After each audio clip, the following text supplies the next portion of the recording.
What's good out there, Liquid Trucking? Welcome into the Liquid Trucking Podcast for episode 92. I'm your host, Marcus, and I'm very excited because today we're talking about football. It's finally here. The Gridiron Gang is back. You know what? I even have a little bit of this, I think. Yeah, a little football music for you. A little Sam Spence. Nothing gets me ready to run through a wall like the smell of fall and music like this playing in the background. Okay? As you guys all know, 92 episodes through this podcast, I am a gigantic, rabid football fan. I love college. I love pro. I love fantasy football. I love football video games. I am all about it. I will talk to you about any football that you want, even if it's a team I hate. You can come in here and talk to me, a lifelong 49er fan, sitting just inches away from all of my 49er memorabilia, and you can bring up the stupid, dumb Seattle Seahawks to me. And you know what? I won't enjoy it, but I'll talk about it because that's how much I love football. So that's what today's episode is all about. Each year in the past, around football season, we've just brought in drivers, to have a round table about football, and we've got that coming up right around the corner. 3 drivers going to join me today, and they are Jason Krayenhagen, Quincy Rich, and Bob Davis, and those guys have a lot to say about football, as do I. We will talk a little bit of mess to one another. That's always the fun part, you know. When football fandom comes into the conversation, there's always room for jabbing at your friends. That's one of the best parts about it. And I know that it's just it's a football-centric community out there in the Midwest and Plattsmouth and the surrounding area. Whether it be college or pro, you love your football out there. So we're going to talk about it. It's coming up right here around the corner. And as for now, I just want to tell you again, as we do every single week on this podcast, remind you to go check out our awesome website, podcast.liquidtrucking.com. We've got, photo galleries up there whenever we're asking you guys to send in your content. We've just got all sorts of fun stuff up there to check out, including all of the episodes that we've ever recorded, plus, info about them, who we talked to, what we were talking about. I just totally lost my train of thought right there because I looked up over the top of my computer screen and there was a fly that looked like a Buick LeSabre flying through my room, and it was moving really slow too. Be surprised if my mic didn't pick that up. Okay, I digress. The website is your one-stop shop for everything Liquid Trucking Podcast. You can even get yourself a sweet t-shirt there. Head on over to it. Once again, podcast@liquidtrucking.com. As always, we are taking your suggestions for anything that you might want to talk about on this podcast or hear about. You can put in a suggestion without saying, yeah, I want to be there for it. You don't have to be on the show. You can put in the suggestion and we'll find other people to come on the show. It does not matter to me. There's many ways that you can get in touch with me with your suggestions. The first one is very similar to the website. It is podcast@liquidtrucking.com. Send me an email. Tell me about what you want to hear about, and we will see if we can build an entire episode about it and even give you the opportunity to come on here and talk about it yourself if you're so willing. If you have my phone number, you've been on the podcast before, just use that dang thing. You can call me anytime. It's a 541 number. You probably don't get too many of them in your contact list there. And if you don't have my number, but you're a fan of the podcast and you want my number, any one of the guys that we talk to can hook you up with it. Jason back at the terminal can hook you up with it. Bo and Cole both have my number. The recruiting staff will have my number. The dispatchers will be able to get it for you. I want to be available to you guys, so send me your messages one way or the other, or drop me a line, give me a call, and let's talk about it. We're constantly building a list, and it's been interesting here in the fall. We got a lot of suggestions from you guys over the summer. And as we move into fall here, what we realized is we ended up with a lot of not only suggestions from you guys, but we have a lot of interviews as well from industry professionals and the like that we needed to get through as well. Michael Lombard and Dr. Mark Manera, for instance. We will have Christy Choice joining us from 10th Street here in a couple of weeks. We've also got Amanda Shire coming on the show. She's done a lot with ATA. So not to think that we have too much. We never have too much for this program. We can always take your ideas. just know that if you submitted one back during the summer when we kind of got a little bit of a flood of them, I haven't forgotten those. I've got them all cataloged. I've got everything sitting right there in front of me. We're just waiting for a spot to slip them in, and we're always adding suggestions to the pile. So podcast@liquidtrucking.com is the email address. Shoot me an email if there's something you want to hear about on the podcast. And that's really it. I'll be honest with you. I've got to save some time here because we spent pretty good 45 minutes talking about football, as you might imagine. Something that happens pretty frequently when we get to talking about football on this show. And, we didn't overload it today. Only had the 3 guys in here with me, but we had a lot to say. So without further ado, and with more football music in the background, it's time for us to talk pigskin on the Liquid Trucking Podcast. We'll be right back.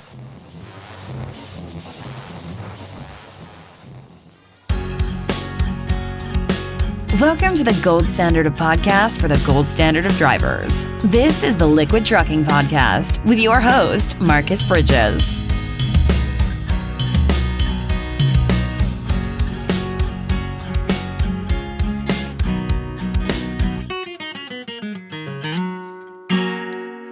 All right, welcome back here to the Liquid Trucking Podcast. If you can hear just a bit of excitement and giddiness in my voice, there's good reason for it. Now, I know that we don't have a video element to this podcast, but if we did, you would see that I am in my brand new Oregon Ducks hat. It's the first time I've ever gone with this colorway. I went with the ice white with the black O, really changing it up for me over here. So I'm ready for football season. I think these guys that are joining me today here are ready as well. So let's say hello to him one at a time here. First and foremost, he's getting first billing on this show because he's a Duck fan. That's all you got to do to move to the front of the line in my book. Please welcome Liquid Trucking driver Quincy Rich to the show. Quincy, it's good to have you back, my friend. Thanks for joining us. Hey, a year later, I told you I'd be back. Yep, absolutely. And you've got an open invitation anytime you want to come talk about the Ducks. So all you got to do is call me.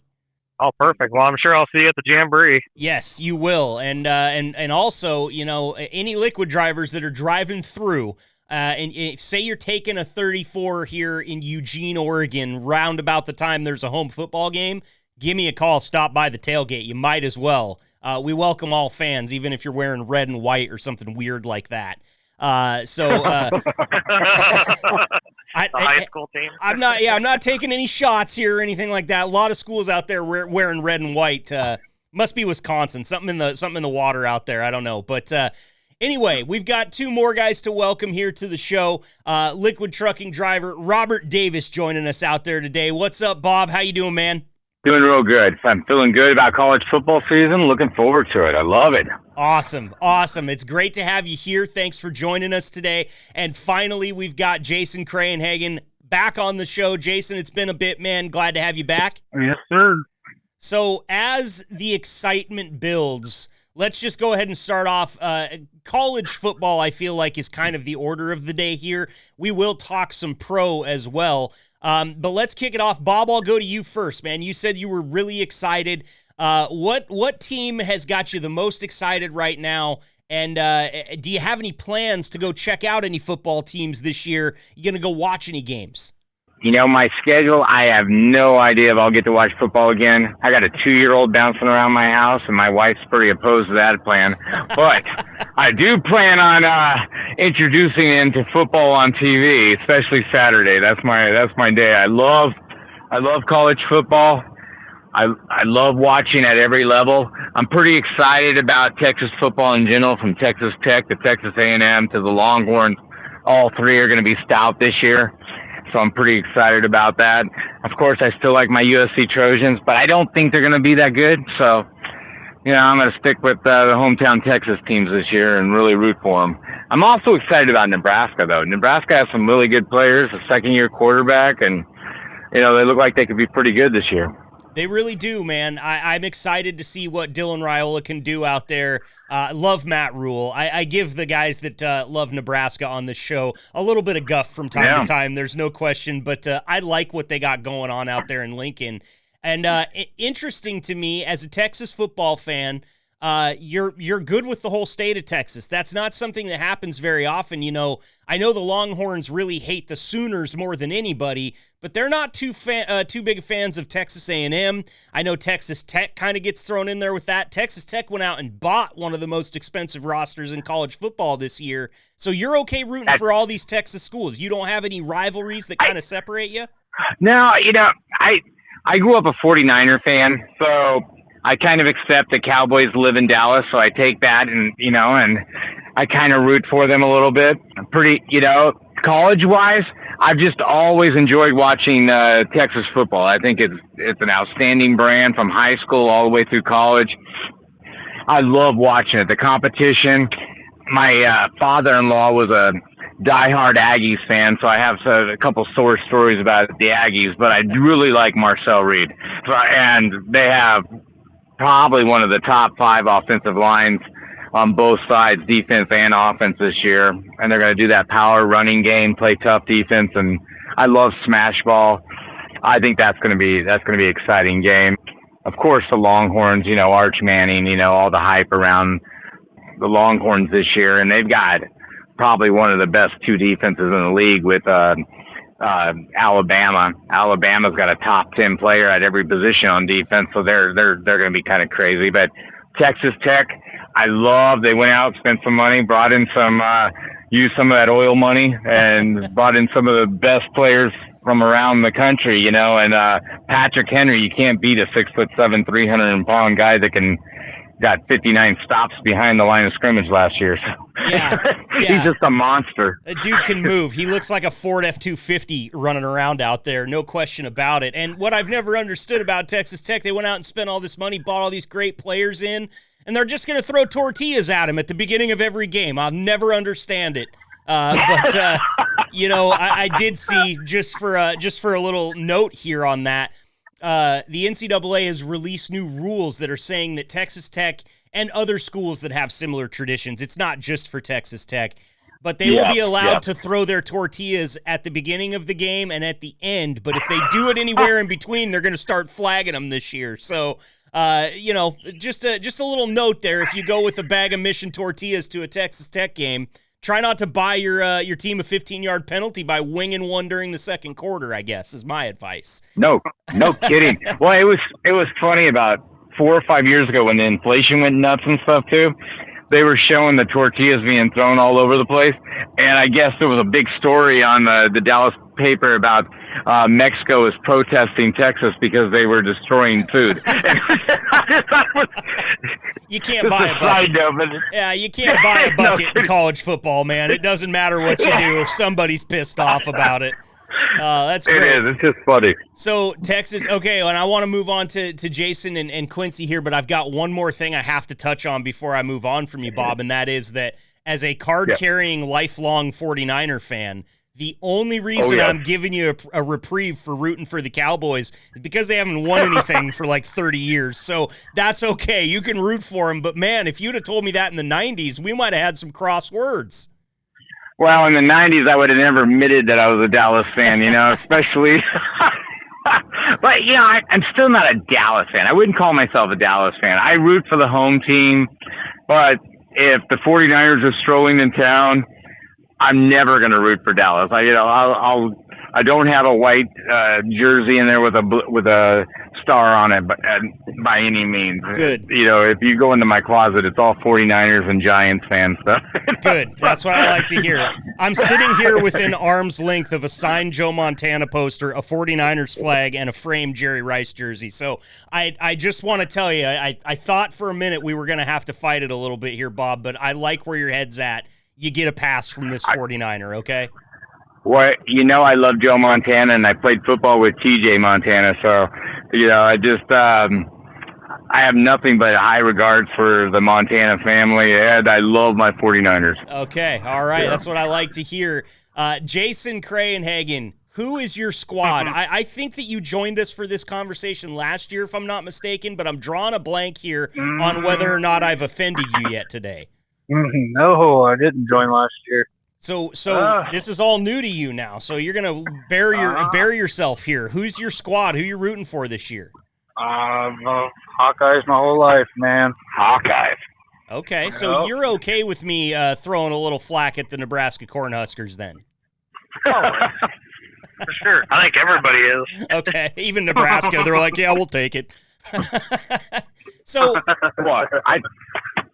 I got to ask you, man, and I don't mean to be offensive here. If I am, you can tell me, call me whatever name you need to make yourself feel better, but how do you do it, Jason? I mean, Iowa, I love the stadium. I think all that's cool. I think the tradition's cool. But this 3 yards in a cloud of dust thing, man, you've got to throw a forward pass once or twice. Just try it out and see how it goes. What do you think? Yeah. No, it's every year, man. You got hopes, you know. You just go into it open for the best, knowing that probably not. I mean, you get used to the same. I don't know. I think the whole Kurt Fair thing, you know, how long has he been there now? 20-some years. I mean, he's been our coach forever. Probably time to move on from that. But, you know, if we start off the season this year with hopes, I think as of October 4th, I think we were ranked outside the top 25 at like 33. Mm-hmm. But I think we've got like 4 ranked teams on our schedule: Penn State, Oregon, Indiana, and Iowa State this year. That's tough. That's tough. Yep. If that holds steady, well, I mean, I'm got big hopes on my transfer, Martin Gronowski. I mean, he Bringing in a quarterback will help. Yep. Yeah, he did. Yeah, he entered the transfer portal. He's coming to Iowa. He led South Dakota State to 2 FCS national championships. And they did throw passes. I saw them throw passes, so he can throw. Yeah. Oh, yeah. Walton Payton Award, first team All-American for the FCS, Offensive Player of the Year in 2020, 2023. I don't know. Got big hopes there, I guess. Yeah, I mean, that's exciting. It's always exciting to see a new player come in, especially one that's got not a lot of experience at this level, but they've done really, really well at a level down. It reminds me of when Cam Ward went to Washington State and then, of course, ended up in Miami. It was like that guy was a 0-star recruit, and he looked good at Incarnate Word, but I bet you I could go out and run a slant route and catch one pass and get some tape at Incarnate Word. That's all I'm saying. So, it surprised me. But then all of a sudden, fast forward 2 years, he's the number 1 overall pick in the draft. That type of stuff happens on the football field, and it's exciting to see it. And by the way, I did do a bit of research for you. Kirk Ferentz has been your coach since 1998. We're pushing 30 years with him right now. That kind of legacy in college football, unless you're Nick Saban, is kind of unprecedented at this point in time. And I can't tell if that's negatively connotated or positively connotated for you there, Jason. Well, it's just, I don't know. I mean, we've always had our offensive line has always been really, really, really good. So we've always been able to run the ball. Yep. I mean, our defense is always stout, I feel. I mean, like this year, we got like a highly touted elite center this year and the tackle. Yeah. So we got this quarterback that's known for his strong arm and his running ability. And I've watched some of the practices and camps and all that, and I mean, we're actually throwing like 60, 70 yards on the field, so that's awesome. That's good to see. Oh, my. I did a little research. I know we've got Oregon at home this year. We haven't played you guys for 31 years. Dang. You guys own us. We've only played you, 3 times, and you beat us 2 out of the 3. Well, you didn't have Kirk Ferentz back then, right? You didn't have Kirk Ferentz back then, so that could be the whole thing. That was probably the only time they beat us, Marcus. I think 1989 was the first meeting. You guys smashed us, like 40-46. Wow. 40-18 in 94, and then 1949 was the first one. We beat you guys 34-31. Yeah, and I think we were called like Oregon Institute of Colleges or something back then. Like it was not. It's that predates me. I'll tell you that much. But that '94 team, football players, it's smart people. Yeah, that '94 team had a Heisman Trophy candidate on it, Danny O'Neill, the Oregon Ducks. There, a really good team back in '94. But that '89 stretch, Boy, we were some bad teams back then. So we were down there with you in the doldrums. I'm surprised Oregon was able to find 40 points in the late 80s. That was not something we were known for back then. Quincy, I don't know. That probably predates you a little bit, but I wasn't even a thought. yeah, it was pretty ugly back in those days. I wasn't alive for it, but God knows I've done my research, doing what I've done for so long, both when I covered the Ducks and when I actually would just be on local radio in the city they played in. I would have to go back and bone up on it because we're only about 40 miles from Corvallis, which is where Oregon State University is. That's the big rivalry. And, man, those Beavers would call up and they would talk about strings in like the 1960s and the 1970s where they beat the Ducks for 14 straight years. It's like, look, I don't care, but I better know. Fan dwelling in the past. Yeah, exactly. Just like a little brother would, right? Yep. Oh, I got a few friends that if they hear this, they're going to send me some fiercely worded text messages. But moving on, don't worry about that right now. Quincy, I did want to get in with you here and kind of touch on what Jason was talking about. The Oregon Ducks, picked to finish third in the Big Ten after just coming through and owning the entire conference last year. I mean, was anybody even a blip? That had all the excitement of a bug hurtling its way to the windshield. Now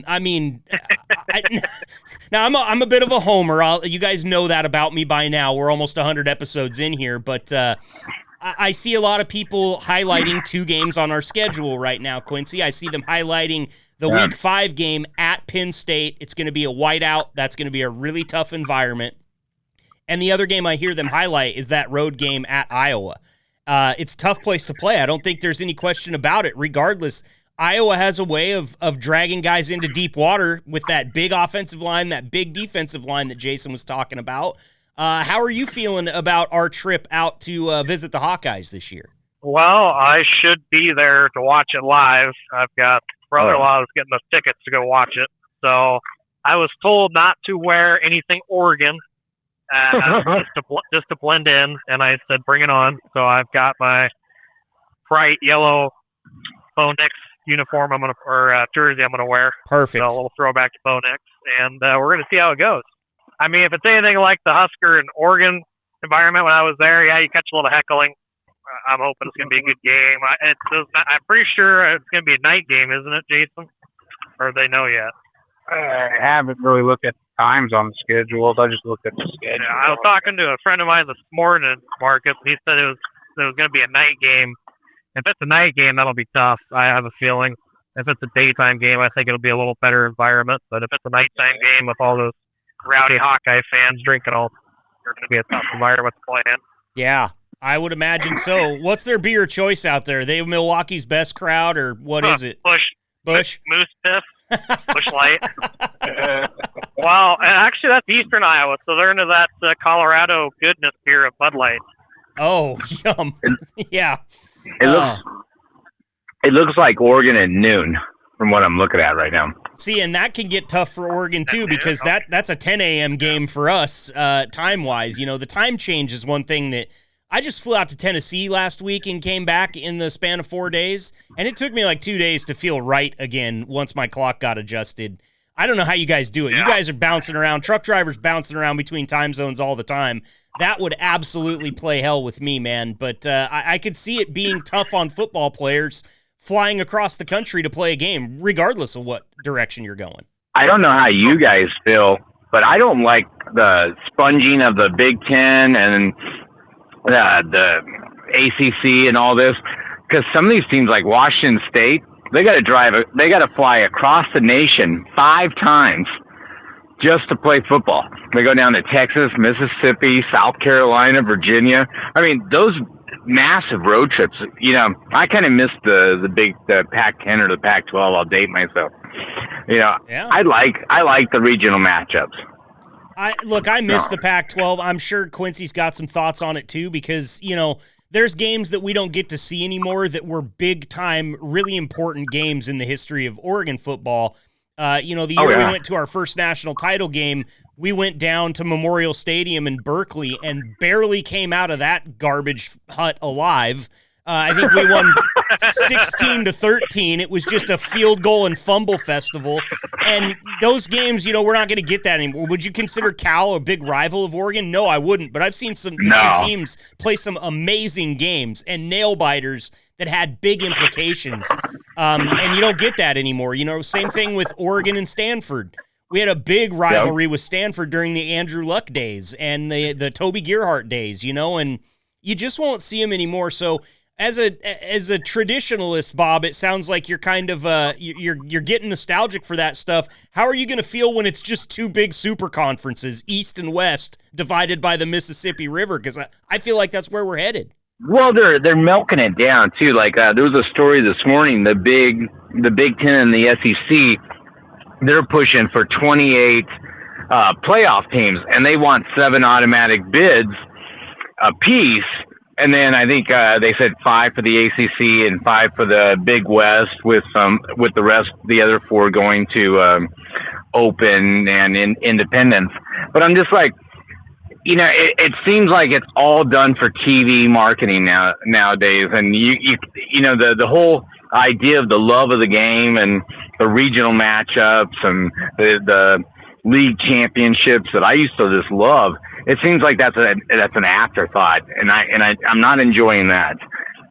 I'd really like to get back to some regional matchups and just have those championships, and let's all send our champion to go play in the playoff, and for the national championship. I think that sounds fair. Sure, I totally get that take, man. But hey, you got to look at the silver lining for some of these other schools.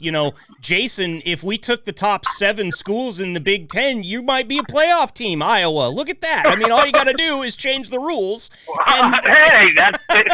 We are actually ranked number 7 in the Big Ten, right ahead of us. There's at 8.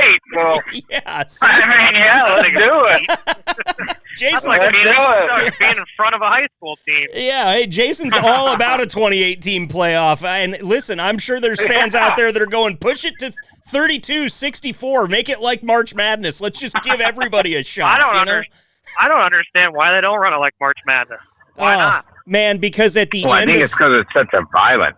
Yeah, I would say that's adding almost an entire season to it again, right? You got to play 8 more games if you win all the way through. Yeah. Boy. Well, if you go to 28, it would make 17 games, just like pro football, and then now you're taking amateur athletes that aren't employees of these universities, and actually making them work almost year round, because it would turn into just like the pro schedule. I think that's the big argument against. These are supposed to be amateur athletes going for a degree.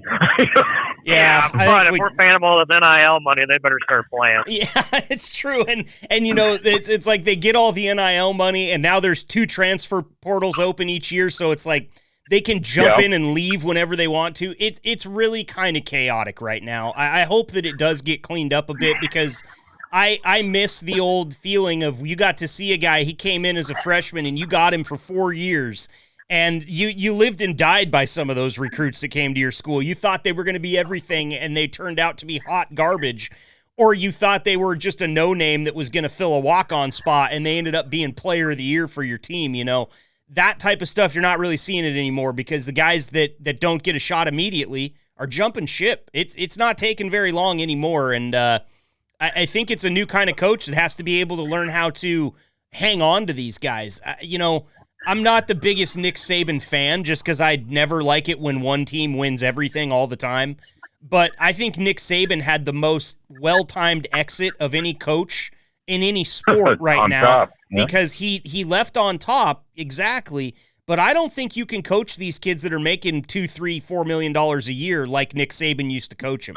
Very militaristic, very demanding. I think those guys just say, "Hey, I'll just go get paid $4 million and not get yelled at by my coach."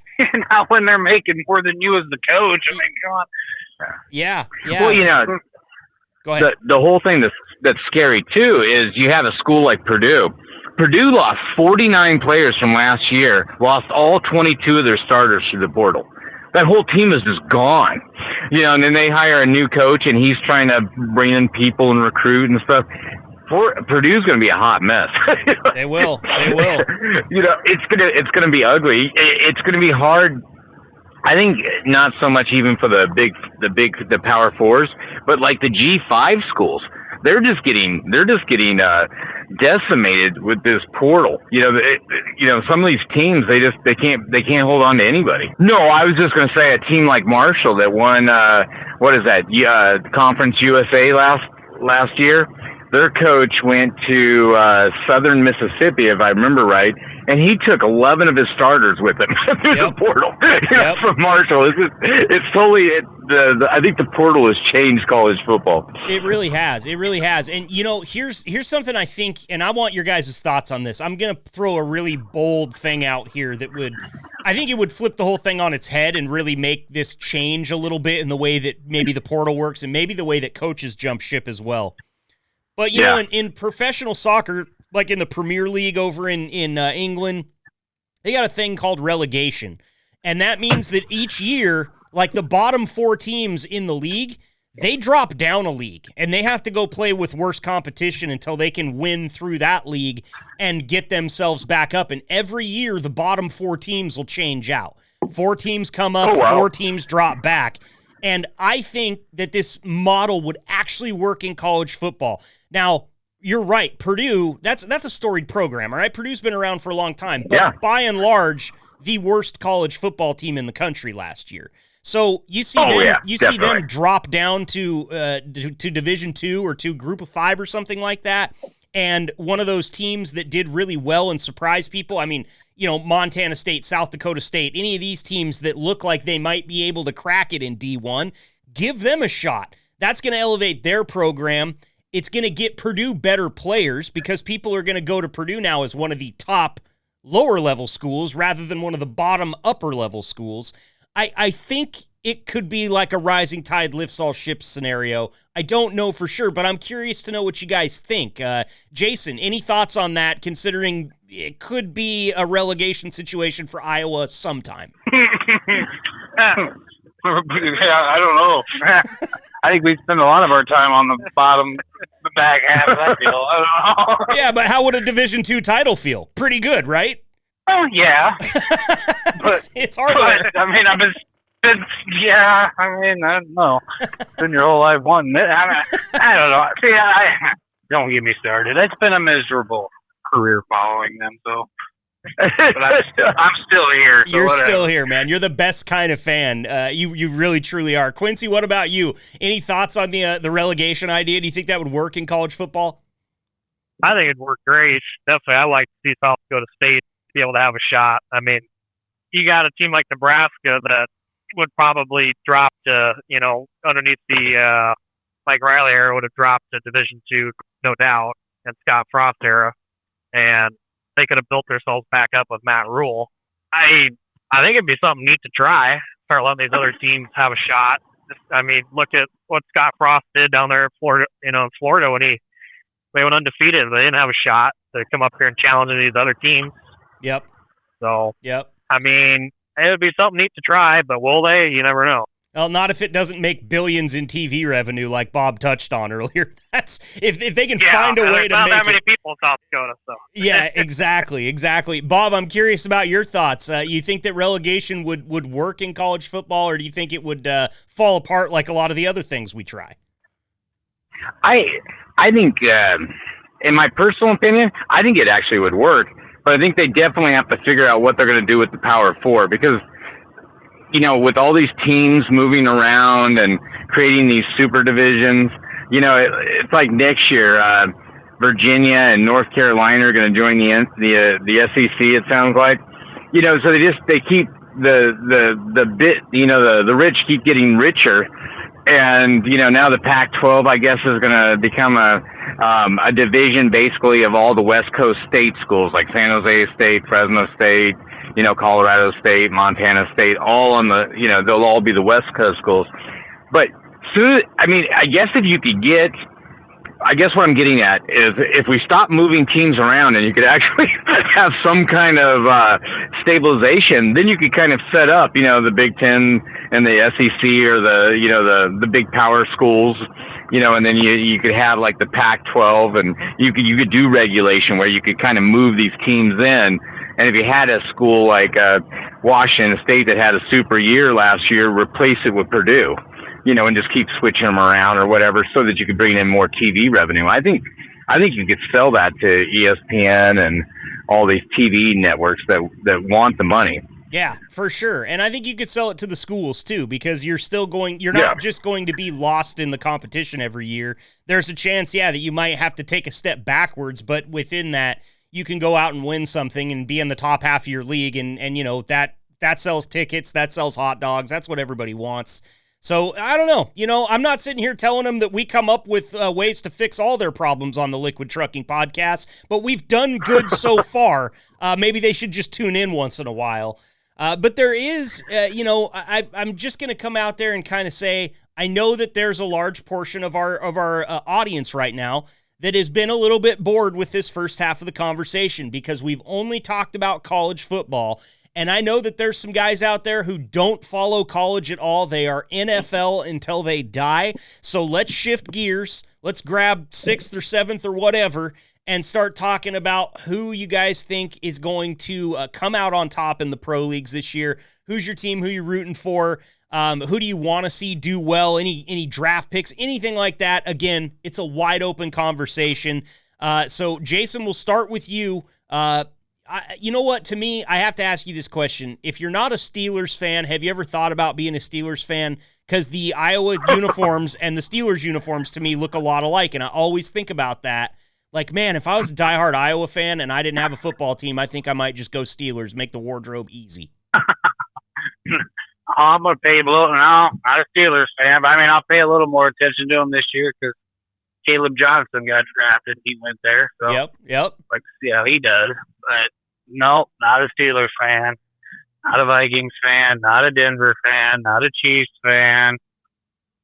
Keep going, not a Green Bay Packers fan. I'm a Cowboys fan. Oh, God damn it. I'm so sorry for you.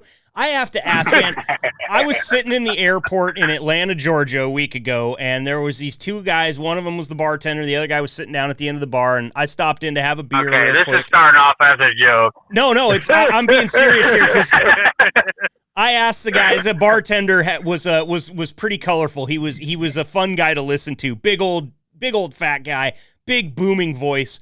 And I said, what's it like every single year in the offseason for you as a Cowboys fan with Jerry Jones? And he went off on like a 15-minute just full-throat tirade about how much he hates Jerry Jones. And by the end of it, the hot dogs on the back of my neck hurt because I was laughing so hard. You guys, I'd spit beer all over myself. So I got to ask you, as a Cowboys fan, what do you think of Jerry Jones? He just said on TV like last week, well, we're always a soap opera, and if it gets boring around here, then I'll stir it up. Is that something that you enjoy, or is that something that you despise, Jason? I hate it. I don't want to be in the news. I don't. Just because if it just let the off season be quiet. Why you gotta go do some stupid shit? Like what are you doing? Just shut up. Get a GM. Stop playing like you know what you're doing. Everything worked out just fine. He got lucky when he bought the team, but I don't even know if that's lucky, because you bring in Jimmy Johnson, who then you end up with Michael Irvin, Troy Aikman, Emmitt Smith. But then and it's every year we've got to play this game with these stupid contracts, and then you get these guys hold it out, and it's just dumb.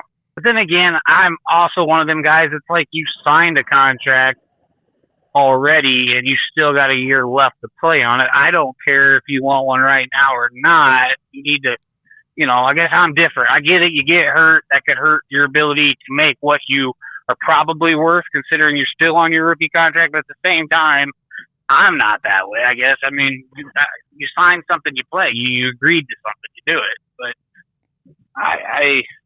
it's just, this whole Micah Parsons thing right now has got me frustrated. I can tell. I can very much tell, and it doesn't surprise me. He's not only one of the best players on your team, he's one of the best players in the league, hands down. Oh, yeah. I don't care who your team is, what you think of mine, but I guarantee y'all would take him. So, yeah. Jerry Jones, I was just going to say Jerry Jones made the stupidest mistake last year or the year before when Derrick Henry said, I'm from Dallas. I want to play with Dallas. I grew up a Dallas Cowboys fan. That's the team I want to play with. Basically tied the Titans' hands. And Jerry Jones goes, we don't need Derrick Henry. We know how that went last year. 1 year, $12 million. Give the guy the money and let's just go. No, we're gonna put some dingling back there, and then you're and then your quarterback goes down, and then it was a shit show from the get go. I mean, I couldn't even watch that crap last year. It was just pathetic. You know what the thing that was the saving grace for me is when they brought Ezekiel Maple Bar Elliott back for the backfield. Yeah. I mean, his best years were done after his first 3, and then you re-sign him and he goes to Mexico on a workout thing while he's holding out, come back like he was eating freaking Big Macs every day down there. Like, what are you doing? This is stupid. We're still kind of in the same running back situation right now. I don't. Javonte Williams, Miles Sanders. I mean, we got a couple rookies, but I don't know. And then our offensive line. I mean, I've been watching the training camp crap and all that, and none of that. Well, I've got a Cowboys fan. That is a Cowboys fan if I've ever heard one. I'm sorry to interrupt you, Bob, but if you could take an audio snapshot of what a Cowboys fan is, it was Jason just now in the last 5 minutes. So yeah, I mean, I'm not like that typical one that everybody hates. I'm more real, It's like, but then again, I'm a Hawkeyes fan, so I can put up with this crap. I'm all right. But wow. One of them's got to do something for me. Otherwise, I don't know, dude. I'm just gonna. What is your outlook for the season? What do you think? Are you playoff bound? Are you championship game bound? Are you Super Bowl bound this year? Where does it finish up for the Cowboys? It's always I'll be happy if I go 8-9. 8-9. Okay, so maybe sneaking into the playoffs if you're lucky. Maybe, just so we can lose again like what was in the first round, whatever. That's a tough ask in the East. Yep, it is. And I'll tell you, the 49ers will be waiting for you again. It's kind of what we do. And this time of year, we go to the playoffs. And except for last year, which was really bad, Bob. I don't mean to brag on the 49ers, but last year we got drilled by the injuries, and we just couldn't dig ourselves out of that hole. I am a little bitter this year, though, that the 49er defense is going to play in Denver. I don't know how we ended up with 7 of our starters going to Denver. Yeah. I was like, we bring back McCaffrey. We got Jennings that is holding out just like the Micah Parsons situation, wants a new con. The 49ers look like we're going to have a pretty good offense if we can get people back, but we got Okoye that's injured, and now Jennings is holding out for a contract, just like the Micah Parsons deal, kind of giving me a little bit of heartburn. But, the 49ers actually have a pretty easy road to hoe compared to some of the other teams. We're in the same division as Seattle. It's rebuilding, and the Cardinals, they're going to be better, and the Rams. But I think we'll actually be able to score points. And Kyle Shanahan's always been a master of putting offenses together. So, with Purdy, if we could just have a decent, offensive game, we could probably compete and get a playoff spot. I don't know if we can go deep, but I think I'm fairly optimistic on the season. I'm really looking forward to seeing what the Niners do. Me too, man. Me too. And, fingers crossed. I'll always tell you that I think they're going to win the Super Bowl. I won't tell you whether or not I'm lying. But I like your outlook, man. As always, I feel like the 49ers are one of the most injured teams in the league. It seems like year in, year out, and especially as your stars start to get older.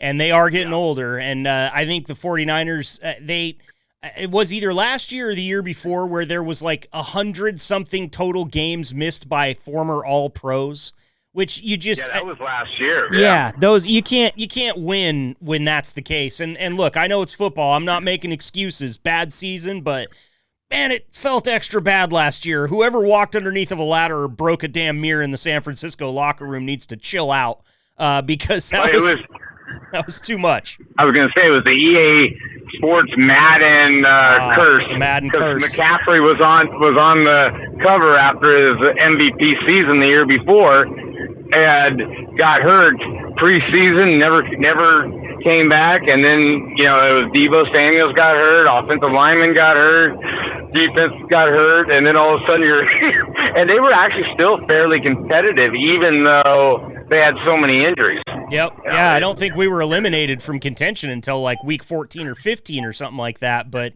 yeah, it was a tough one, and I'm excited to see what they can do about it this year. And you'll hear me talking about it. That's all I can say. If football gets brought up, Ducks and 49ers, that's what you're going to hear out of this mouth. And Quincy, I don't want to leave you behind here, man, because I haven't talked to you about your pro squad yet. I don't remember you being a San Francisco 49er, so I know we're not quite like blood related. But who you rooting for in the NFL this year? Well, I'll put it this way: my closet's very color coordinated.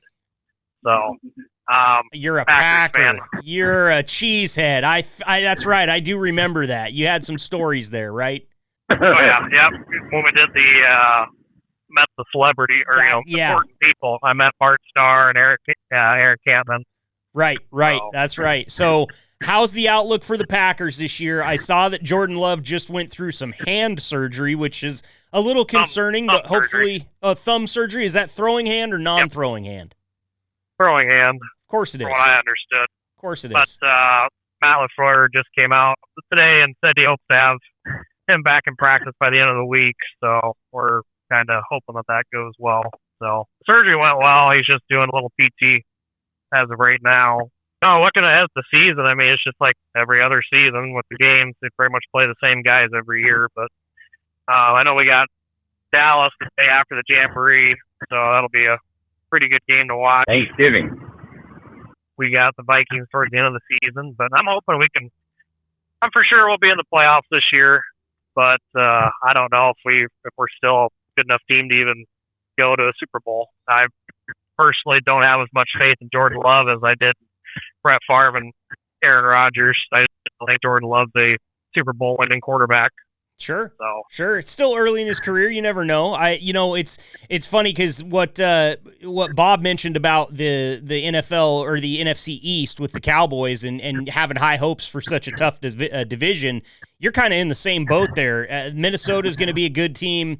The Bears are hot garbage, but what's new? And Detroit all of a sudden in the middle of this resurgence with Dan Campbell at the helm. The NFC North is a pretty tough division as well. So I understand some of the trepidation there. So as long as we beat the Bears, I mean, we'll continue to own them. And then as long as we beat the Vikings, that'll just make everything better. So Perfect. Well, I've always thought this. Matt LaFleur reminds me of a painting of a guy that's trying to feel emotion. I've never, he happy, sad, whatever. He always looks the exact same to me. Am I alone in that, Quincy, or do you see that? No, I kind of see it. Honestly, you can correct me if I'm wrong, but I kind of see him and Dan Lanning as being somewhat of the same kind of coaches. Okay. Well, I'll take Just your word for it. Composure. Yeah. But, I mean, they both hold true to their values. I mean, look at Dan Lanning. They just suspended, a player for not, hold up team values and everything. Well, Matt LaFleur just did the same thing here last week as well. One of our Packers players was out. He decided not to show up for practice and would rather go to a party, Oh yeah, I heard about that. Yeah. I think that they both hold, team values and showing up to practices and showing up, I think they both hold those values together. So I mean, it's kind of neat seeing, even an NFL team suspending players for, not actually doing what they say they're going to do. Something you'd see more in college, but now it's kind of in the NFL a little bit, holding players to actually, being smart and holding their contracts and stuff. So Sure. I like that, man. If we're going to pay you all that money, go to practice. That's for sure. I mean, we all remember the old Allen Iverson rant. Man, we're talking about practice. Yeah, we're talking about multiple and tens of millions of dollars in your pocket too. Let's not forget about all of those reasons. And you know what, guys? I want to give us all a big round of applause right now. And I'll tell you why. It's because we are doing a podcast for Liquid Trucking out of Plattsmouth, Nebraska. We are talking only about football. and we just got through an entire podcast without nary a mention of the Nebraska Cornhuskers or the Kansas City Chiefs. You guys did great today. I'm so proud of you. I didn't have to hear one word about Kermit the Frog. I am so glad. We never had a segment for high school teams. We only did college and pro. Polar Bear's going to be upset that I'm trashing his Chiefs a little bit here, but I feel like the last couple times we've talked football, it's been a Chiefs-heavy conversation. So, again, the Chiefs can't afford the refs anymore. Oh, is that true? Did their rates go up this year, or did they just have to pay somebody? The rates went up right before the Super Bowl. Ah, gotcha. Makes sense. That's a good call. Well, and they're paying for Taylor Swift's suite now too. That's a really expensive deal every week, I assume. When you buy Taylor Swift, you can't buy the rest. You can't have both. All right, fellas, before I let you go here, I want one bold prediction out of you. I don't care whether it's college or pro. I don't care whether it's about your team or another team. I want to hear something that maybe isn't the most popular take right now, but you truly believe it's going to happen this year, and then we'll get you guys back to it. Jason, we'll go ahead and start with you. Do you have a bold prediction about either one of your teams, or just what's going to go down in general this year across the football landscape? Bold prediction would be Cowboys making the playoffs, probably. Okay, all right, that works. That works. Put your money on that ticket. The Cowboys are making the playoffs, according to Jason Krayenhagen. And this is kind of going to replace our final thoughts, guys, here. So if you have anything to say alongside for final thoughts, I forgot to mention that. Go ahead and add it in here, because we're going to let you go shortly after this. I'll give you guys a second to think a little bit longer, since I just put Jason on the spot like right after I told him we were going to do this. Yeah. I'll tell you what my bold prediction is, and maybe it's not quite so bold to Oregon fans, okay? But I think it's pretty bold as far as the nation is concerned. I am predicting, everybody wants to tell you, that Dante Moore is going to be a Heisman Trophy candidate or this, that, and the other thing. What I'm telling you is rinse and repeat from last year in the Big Ten. Penn State has proven they're going to fall on their face against somebody that they shouldn't. Ohio State will take 10 to 12 weeks to figure out that they still have probably the best roster in the country.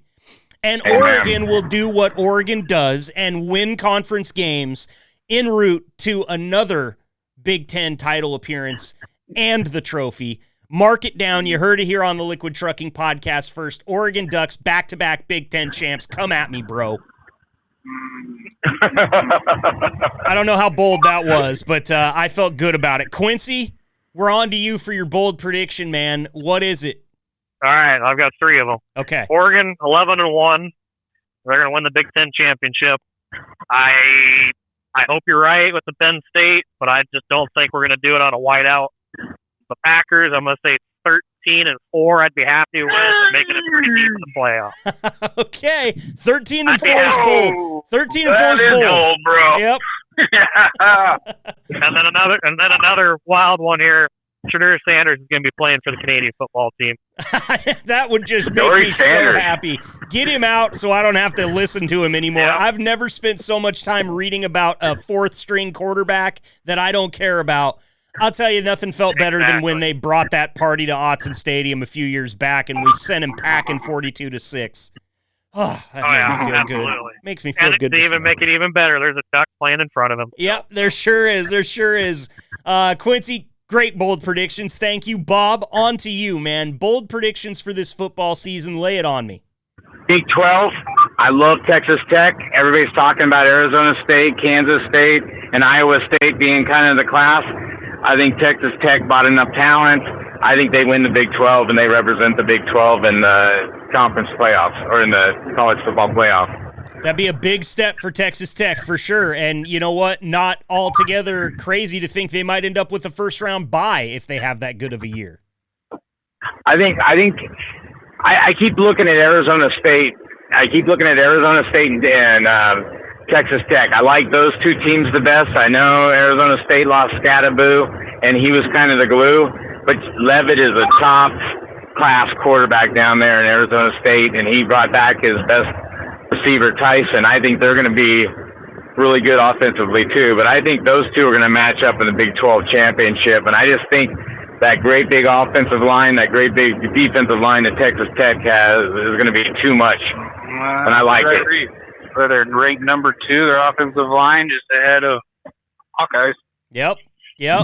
Well, gentlemen, these are all great predictions. I wish you all luck. I don't know if you're betting men, but if you are, let me know because I want to ride that train with you. I can get Oregon plus 480 right now to win the Big Ten title, so that's pretty good. I'm thinking about biting on it. I was actually looking at it right before we jumped on here today, so let's reconvene. We'll get you guys back in maybe halfway or 3/4 of the way through the football season and wipe the egg off of all of our faces because you know it's coming with bold predictions like that. So Quincy, Bob, and Jason, thank you guys all so much for being here today. This was an awesome conversation. Go Ducks, go 49ers, go Packers.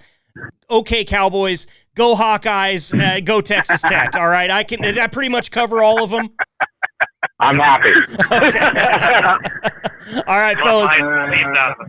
Be safe out there, guys. Thanks for joining us today. Have a good day. Thank you.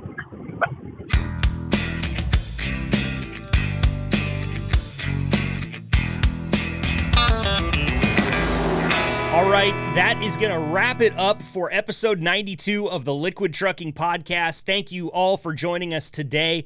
I'll never want to get too far down the road before we spend just a couple minutes saying thank you to everybody that listens to this podcast. If it wasn't for all of you clicking download every single week, we would not still be here. So it's greatly appreciated from my side of the fence. The entire team thanks you guys as well. We really enjoy this gig, and it's because so many people listen that we get to do it. So keep up that support, and thank you for tuning in today to our pigskin conversation. And hey, I want to say I'm not off on any other sports just because I love football. You guys know that I'm also an outdoorsman. I like my hunting, and I recently pitched the idea of a taxidermy photo album up on the website. And I wonder, since hunting season is coming up, and I know that some of you guys have gotten some wall hangers in your time, I'm wondering how you guys feel about maybe having a little taxidermy talk on the show. We'll just wrap it into a hunting episode, talk about what tags you drew and where you're headed out this year.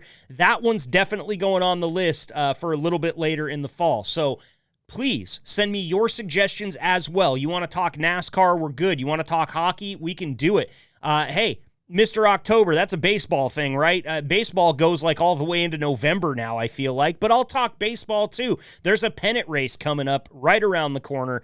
We'll talk all the sports you guys want to talk. We'll talk hunting. We'll talk pretty much just going to stay away from religion and politics. Everything else is welcome here on the Liquid Trucking Podcast. So send in those suggestions. podcast@liquidtrucking.com. I'm going to get up out of here today. We will see you next week. We have a very special guest joining us on the Liquid Trucking Podcast with a great bank of knowledge and a lot of experience in the trucking industry. Really looking forward to that one. And stay tuned, man. Football season, it's here. You know what I do want to ask for?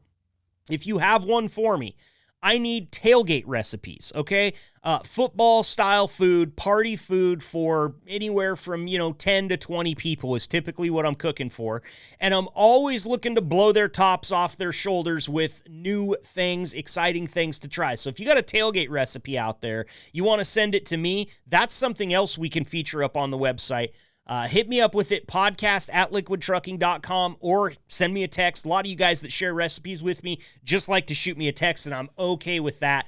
If we get enough of those and it feels like it's something that we should share with the rest of the crew, we'll get it up there on the website so everybody can see it. I'm dependent on you. Hit me in my pocket. That does it for episode 92 of the Liquid Trucking Podcast. Stay safe out there. Keep the shiny side up. And until next week, I've been Marcus Bridges. That didn't work at all, but I'm out of time, so no time to fix it. Good luck, Mike. Thanks for tuning in and being the gold standard of drivers on the road. Be sure to like and subscribe to the channel and tune in next week for another episode of the Liquid Trucking Podcast. Interested in finding out more about what it takes to bring a podcast like the Liquid Trucking Podcast to your fleet? Bulldog provides tailor-made top-to-bottom podcast production services. We'll meet your terminal staff, connect with your drivers, and bring you the content you want your drivers to hear. Type bulldog.works into your browser to connect with us and learn more about what we can do for your fleet. That's bulldog.works for podcasts, tenacious recruiting, and more. Interested in finding out more about what it takes to bring a podcast like the Liquid Trucking Podcast to your fleet? Bulldog provides tailor-made, top-to-bottom podcast production services. We'll meet your terminal staff, connect with your drivers, and bring you the content you want your drivers to hear. Type bulldog.works into your browser to connect with us and learn more about what we can do for your fleet.